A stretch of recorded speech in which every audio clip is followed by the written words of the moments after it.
E olha só, acabou de explodir em Brasília, prisão de ministro Alexandre de Moraes pode acontecer. Isso agora é um fato real, pois descobriram irregularidades em processos envolvendo o magistrado e essa bomba acabou de explodir em Brasília. Vamos mostrar tudo isso aqui porque tem um magistrado que acabou de apresentar provas e agora os ministros do STF já estão trabalhando para reverter esse caso. Realmente, esse ativismo judiciário não vai acabar bem para Moraes e seus comparsas.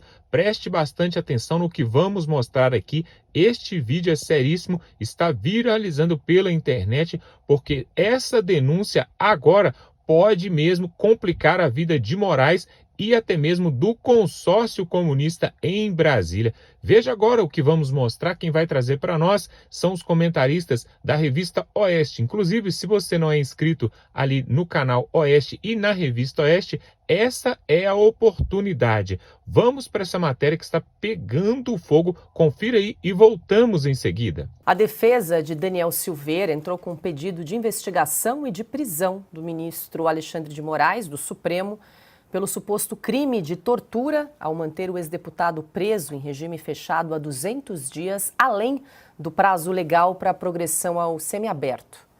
Na denúncia encaminhada na sexta-feira à Procuradoria-Geral da República, o advogado Paulo Faria também acusa Moraes de abuso de poder e de prevaricação. Ainda de acordo com o advogado, a solicitação da prisão de Alexandre de Moraes não partiu do ex-deputado, mas sim do próprio advogado. No documento de 32 páginas, Paulo Faria aponta que, para negar o pedido de liberdade de Daniel Silveira, Moraes não apresentou, abre aspas, qualquer explicação lógica, senão por mero prazer em perseguir um desafeto pessoal, fecha aspas, Adalberto Piotto. Que situação aí, pedindo de prisão e também pelos crimes aí de tortura e de prevaricação e abuso de poder em relação ao ministro Alexandre de Moraes, a prisão de Daniel Silveira, que já está aí há mais de 200 dias preso além do período, né, para a progressão do regime. Se o ministro Alexandre de Moraes não vai responder, o presidente da corte deveria fazê-lo. Alguma resposta ele precisa dar. Ou anuindo em relação ao que diz o advogado, ou reclamando do advogado, dizendo, não, o senhor está errado. Porque, vamos lá, as alegações não são poucas. 200 dias de prisão além do estabelecido na lei. Olha que coincidência, hoje eu estava vendo um livro grande que eu ganhei há muito tempo sobre as constituições brasileiras, até me lembrei do Augusto que citou isso com frequência aqui, e está lá uma carta do Gilmar Mendes, que na época era o presidente do Supremo Tribunal Federal, apresentando a Constituição, ou o trabalho sobre as Constituições. E ele fala em devido processo legal, na defesa do devido processo legal, que a Constituição de 88 estabeleceu isso de uma forma muito clara, a garantia dos direitos, né? A Constituição, inclusive, é acusada de ter muita descrição de direitos e poucos deveres. Essa é uma crítica que se faz com muita frequência à Constituição de 88. Não, se pode se corrigir a Constituição, mas não a seguindo. Isso já é arbítrio.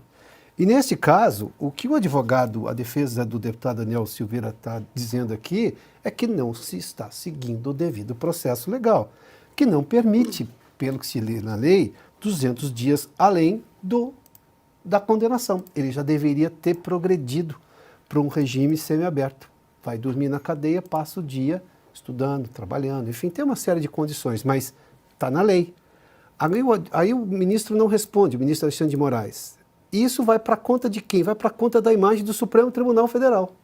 Daí que o presidente do Supremo tem que dar alguma resposta. Se o ministro não responde, em nome da instituição, tem que dizer, olha, o que o advogado está dizendo é uma bobagem, eu vou dizer ipsis literis na lei que ele está dizendo uma bobagem. Ou não, o ministro se excedeu, como está alegando o advogado, e vamos rever esse caso com, para usar uma expressão do Congresso Nacional, urgência urgentíssima. Né? Entre aspas, porque essa expressão é uma coisa estranha, mas vamos lá. Porque o que não se pode permitir é alguém preso além do que deveria ser preso pela lei brasileira. O não seguimento do devido processo legal. Isso está muito claro aqui. Agora, Se não estiver claro, se o entendimento da corte é diferente, que se manifeste de forma clara. Agora, não dá para deixar só na mão do ministro Alexandre de Moraes nesse caso, porque ele está acusando aqui um ministro de, vamos lá, tortura. Ele está fazendo essa acusação de forma muito ponderada, dura, objetiva e alegando. Se tem essa alegação aqui e o ministro não responde, seja lá por quais razões tem o ministro Alexandre de Moraes para não dar uma resposta diante de um caso aqui de flagrante arbítrio, porque está preso além do que deveria, a corte precisa se manifestar. E a corte, neste momento, é o seu presidente, o ministro Roberto Barroso. Só não pode ficar sem resposta, não pode ficar nesse limbo do silêncio. O limbo do silêncio não é justiça. E o Supremo tem que guardar a justiça, assim como a Constituição, que prescreve de forma muito clara o devido processo legal e o amplo direito à defesa. Está muito claro. Mais alguma coisa do que isso, eu não consigo ser mais claro. Augusto, você sempre resume esse caso lembrando que Daniel Silveira não deveria nem estar preso porque recebeu a graça presidencial. Além do quê? Não deveria. Tá? É todo ilegal. Esse processo, o caso do Daniel Silveira é uma coleção de ilegalidades que deveriam estar sendo contestadas neste momento por senadores e pelos ministros que compõem o Supremo Tribunal Federal.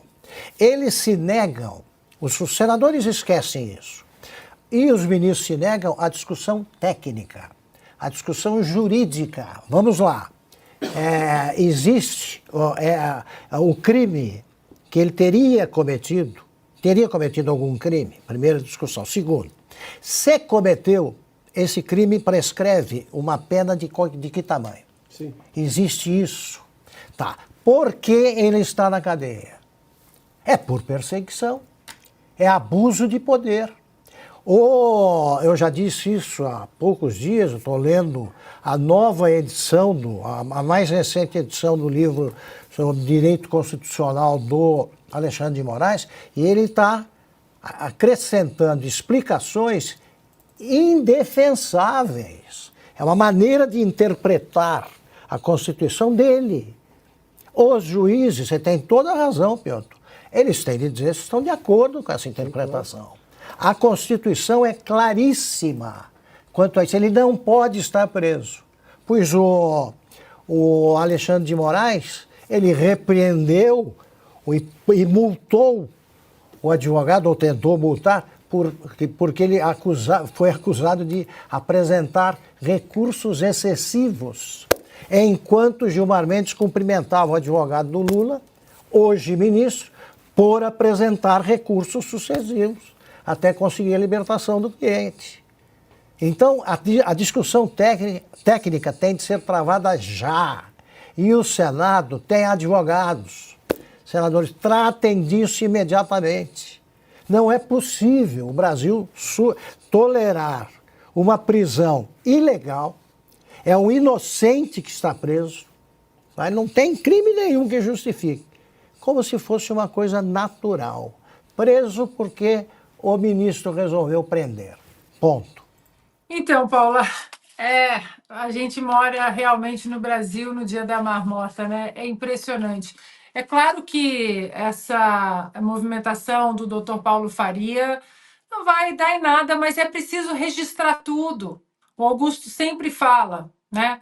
A história vai olhar para todas essas páginas e muita coisa vai ser colocada nos eixos. O que o doutor Paulo Faria, eu imagino que o doutor Paulo Faria pense, eu sei que não vai dar em nada, mas é preciso registrar tudo isso.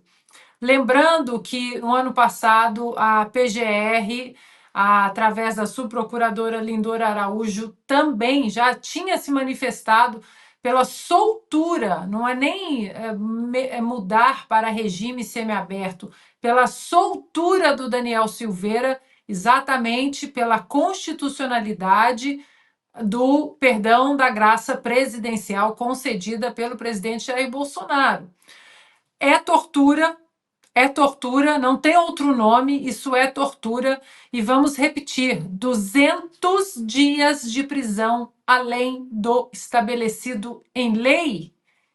Junto com isso, junto com esse absurdo, nós temos um inocente, Felipe Martins, ainda preso. A movimentação, no caso do Felipe Martins, é impressionante. Esse limbo que o Piotr estava falando, esse silêncio está nas movimentações ali do inquérito do Felipe Martins. E o limbo acontece exatamente quando a defesa do Felipe Martins comprova com ofícios, declarações oficiais da própria Latam, de que o Felipe Martins nunca saiu do Brasil, ele estava no voo Brasília-Curitiba, e o Alexandre de Moraes ele só responde depois disso. Mas sobre isso fica um limbo, fica um silêncio, porque o Alexandre de Moraes dá de ombro. Quem? A defesa, PGR, Senado, Legislativo, estou nem aí para vocês. E aí? E os pares de Alexandre de Moraes não vão se manifestar? A corte não vai se manifestar? Ficaremos nesse limbo que hoje é comandado por Alexandre de Moraes? Ah, a justiça só fala quando eu quero. Como ele mesmo disse, né? Esse caso vai ser encerrado quando terminar. Mais uma vez, o disco arranhado vai voltar. Rodrigo Pacheco. Ele não vai fazer nada. É por isso que, nos próximos anos, é preciso tirar Rodrigo Pacheco da representação do meu estado no Senado, porque não dá. Essa falta de coragem, essa covardia em defender a nossa Constituição, não é defender político A, político B, é defender a nossa Constituição, que está sobre todos nós, inclusive o senhor Alexandre de Moraes. Se o povo mantiver a tendência que se nota agora, o Senado passará o controle da oposição na eleição de 2026. A oposição passará a ser maioria, mas precisa fazer oposição. Desde já eles têm que falar. Não tem maioria, e daí? Isso impede o discurso? O Rodrigo Pacheco precisa ouvir o que a Ana tem falado sempre, o que a gente fala aqui, no Senado, dos senadores. Você pega uma crise como a do Getúlio Vargas, você via todos falando, oposição, situação, e cada um externando ali o que pensava, uma situação de crise. Nós estamos numa situação de crise e a oposição fica aí topando a prorrogação do feriado de Páscoa. Né? Eles não voltaram, eles decidiram que só voltarão daqui a alguns dias, ou quando der vontade. Não dá. Eles ficam descansando numa situação dessas. Eu me lembro quando eu estava na faculdade de jornalismo, um professor disse que os jornalistas escrevem o que um dia será a história, né? Sem a pretensão de dizer que eu estou escrevendo história aqui, mas esse é um fato. Na gestão do Rodrigo Pacheco, presidente do Senado e do Congresso Nacional, e na gestão do Roberto Barroso, presidente do Supremo Tribunal Federal, estará lá. O Supremo foi acusado de tortura. Isso vai ser contado. Bom, na gestão. E quem era o presidente? Quem no Senado poderia ter tomado uma providência? A gestão era do Rodrigo Pacheco. Aí eles que lidem com isso. Agora, há tempo de reverter essa situação. E não é privilegiar, como a Ana fez menção, ninguém está discutindo política nem eleição aqui. A gente está discutindo só a defesa da Constituição, do devido processo legal. Eu não me interesso. O advogado aqui, o doutor Paulo Faria, já não está nem questionando o que o Augusto questionou com muita propriedade, que o deputado, o ex-deputado, nem deveria estar preso. Por razões óbvias, como a Ana também citou, por manifestação da PGR, o órgão acusador. Está questionando só o tempo de prisão, porque ele está preso, ele está cumprindo uma pena. E essa prisão está excessiva. Prisão excessiva, a história já também tipificou. É tortura, sim. Paula, só Oi. um último gancho, prometo. Eu quero pegar só esse gancho rápido do Augusto, para a gente continuar falando também de Senado, de Rodrigo Pacheco, porque nós, né, o brasileiro tem que rodar tantos pratinhos, a gente tem que prestar atenção em tantas coisas, que não é só tirar, não é apenas tirar Rodrigo Pacheco da cadeira de presidente do Senado, mas prestar atenção em quem vai sentar ali. Porque hoje, nos bastidores, o nome que roda é de Davi Alcolumbre. E aí, nesse caso, não é trocar 6 por meia dúzia, é trocar 6 por algo muito pior. Então, que os senadores comecem a falar exatamente como o Augusto disse, que comecem a se pronunciar a partir de agora, porque para endireitar o Brasil, para colocar o Brasil no eixo jurídico de novo, estabelecido pela nossa Constituição, a curto, médio prazo, nada mais é importante do que essa cadeira de presidente do Senado do Brasil. Pois é, você viu aí a fala dos comentaristas ali da Revista Oeste. Realmente, este caso do Daniel Silveira e de outros mais que foram duramente prejudicados pode sim complicar a vida de Moraes, principalmente agora, quando Donald Trump toma o poder ali nos Estados Unidos e o caldo vai engrossar para Moraes e seus ministros. Mas calma, temos agora para mostrar ainda uma outra matéria muito importante, uma denúncia gravíssima. Veja só, um senador subiu ali na tribuna e falou algo seríssimo que está acontecendo ali no Supremo, em Brasília e com Lula. Preste atenção no que ele vai falar, pessoal. Isso é gravíssimo. Realmente o povo brasileiro precisa acordar, precisa voltar às ruas, precisa pressionar, porque olha o que ele vai falar aqui, o que ele vai mostrar. O povo brasileiro precisa voltar às ruas, precisa se manifestar, precisa dar um jeito, porque deste jeito não pode continuar. Se você ainda não é inscrito nesse canal, se inscreva aqui embaixo, tem um botão, dá um like nesse vídeo para ver também outras matérias como essa. Vamos para esse vídeo que está sensacional. O senador botou a boca no trombone e agora a coisa ficou séria. Voltamos em seguida. E você vê a perseguição implacável a quem é político e pensa diferente no sistema. Querem calar, de qualquer maneira, os críticos desse sistema carcomido, apodrecido, que está colocando o Brasil na lama.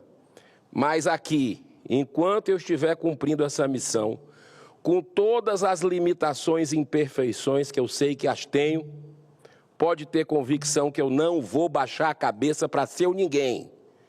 Não me intimidam de jeito nenhum. Esse é meu país, onde eu nasci, onde eu estudei, onde eu cresci, onde eu trabalhei, onde eu coloquei minhas ideias para o povo do Ceará e ele me trouxe, confiando em mim, aqui, para combater o bom combate em causas que, para mim, são fundamentais.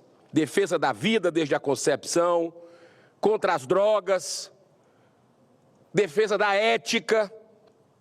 Vim aqui para a Operação Lava Jato continuar firme, e ela sempre contou com o meu apoio, uma esperança que a justiça fosse para todos no nosso país. Destruíram a Lava Jato, estão perseguindo quem cumpriu a lei, prendendo empresários e políticos corruptos e soltando esses empresários e políticos corruptos, trazendo de volta para a cena do crime, como diz o ex, na verdade, o atual vice-presidente Geraldo Alckmin, quando ele se referia a Lula, que foi condenado em 3 instâncias por corrupção, lavagem de dinheiro, por dezenas de juízes, seu nome centenas de vezes citado em delação premiada, e o Brasil vive essa inversão de valores que envergonha o cidadão de bem.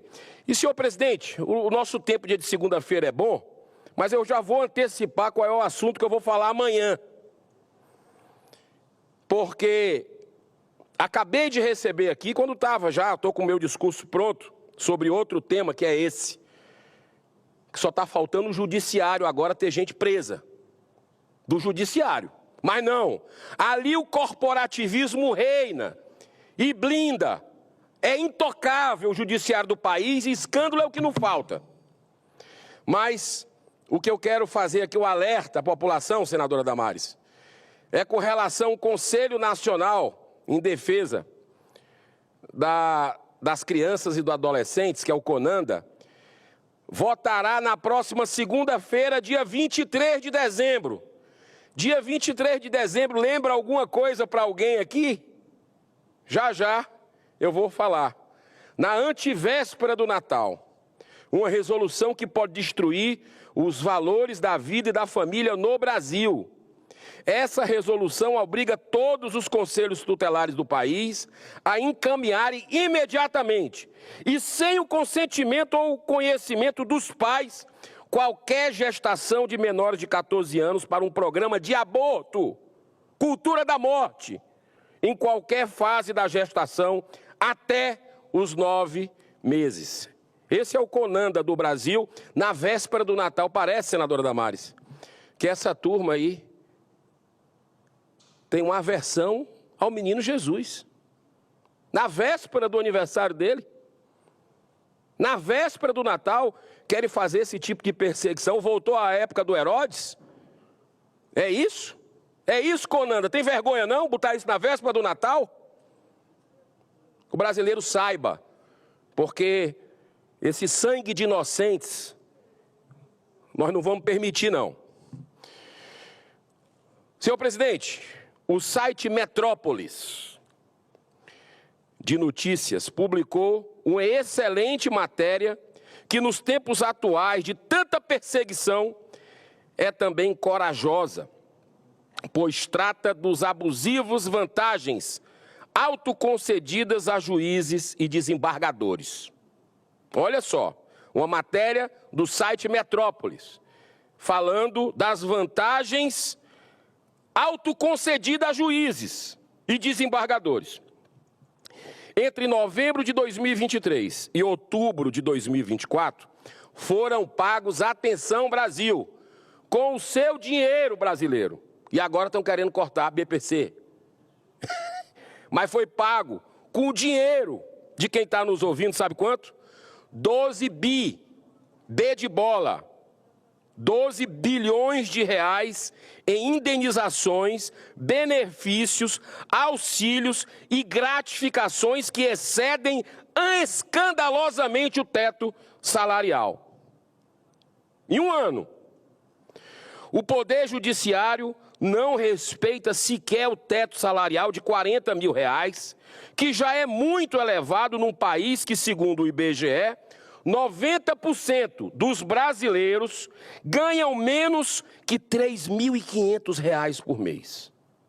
Num país onde, segundo o último relatório publicado pela Agência Brasil, 1.400.000 alunos estudam em escolas que não têm sequer água tratada.